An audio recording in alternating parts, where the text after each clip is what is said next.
ناظرین، بھنے ہوئے چنے اپنے اندر بے پناہ طبی فوائد رکھتے ہیں۔ نزلہ زکام میں جب رطوبات بالکل پانی کی طرح بہتی ہوں، ناک سے سفید پانی بکثرت خارج ہوتا ہو، آنکھوں سے پانی آ رہا ہو، چھینکیں آتی ہوں، ایسے میں بھنے ہوئے چنے کھانے سے پانی بہنا فوری طور پہ بند ہو جاتا ہے۔ اسی طرح جن لوگوں کو پیشاب بار بار آتا ہے، زیادہ آتا ہے بشرطے کہ پیشاب سفید اور کھل کر آتا ہو، ایسے لوگوں کو بھی بھنے ہوئے چنے کھانے سے بہت فائدہ ہوتا ہے۔ یہی وجہ ہے کہ ڈائبٹیز کے مریضوں کے لیے یہ ایک بہترین غذائی علاج ثابت ہوتا ہے۔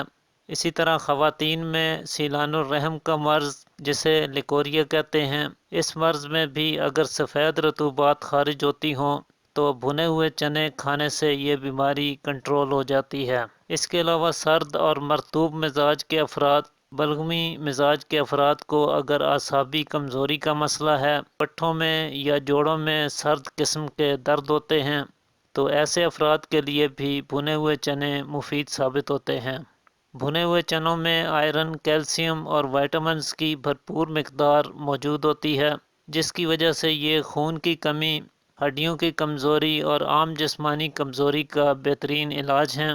مٹھی بھر بھنے ہوئے چنے اگر دودھ کے ہمراہ روزانہ کھائے جائیں تو اس سے کیلشیم کی کمی بہت جلد دور ہو جاتی ہے۔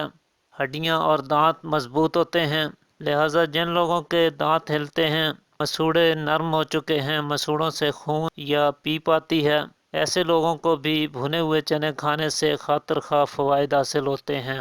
اسی طرح بھنے ہوئے چنوں کو گڑ کے ہمراہ کھانے سے معدہ اور آنتوں کے افعال بہتر ہوتے ہیں، قوت باء میں اضافہ ہوتا ہے اور ضعف باء کی شکایت کو دور کرنے میں معاون اور مددگار ثابت ہوتا ہے۔ میٹابولزم کو بوسٹ کرتا ہے اور قوت مدافعت پیدا کرتا ہے۔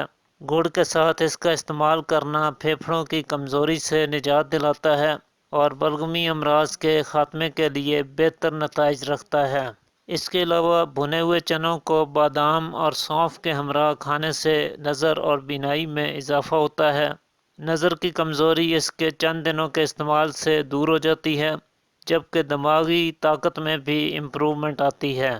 بھنے ہوئے چنے انتہائی خشک ہوتے ہیں، اس لیے ایسے افراد جنہیں خشکی کا مسئلہ ہے، جلد خشک ہے، بالوں میں خشکی سکری کی شکایت ہے، دماغی خشکی کے باعث بال گرتے ہیں، یا آنتوں کی خشکی کے باعث قبض رہتی ہے، معدہ یا آنتوں کے السر کا مسئلہ ہے، ایسے لوگوں کو بھنے ہوئے چنے کھانے سے گریز کرنا چاہیے۔ اگر انہیں استعمال کرنا بھی ہو تو ان کے ساتھ دودھ کا استعمال ضرور کریں۔